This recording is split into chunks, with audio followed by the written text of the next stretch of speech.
So mga boss, pag naka-encounter kayo ng may ganito Nissan Serena Hybrid 2016 model, ay lock, kung magpapalit kayo ng belt, may sekreto yan.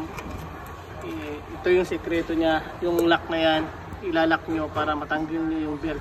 Kasi iba yung tensioner dito na, ibang tensioner ngayon ang nilagay dito sa Nissan 2016 model na hybrid na Serena. Yan, lagyan natin ng lock na ganyan para matanggal natin yung belt.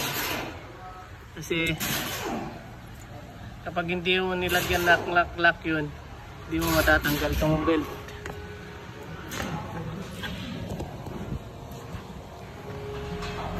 Kung matatanggal itong belt ngayon, nilagyan ko ng lock, tanggal yung belt.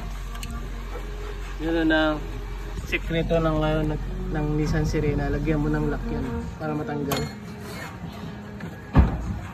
Iba na yung tensioner nilagay nila dito ng Nissan eh. Yan lang ipapakita ko sa inyo. Kasi magpapalit ako ng compressor nito, nag-overheat.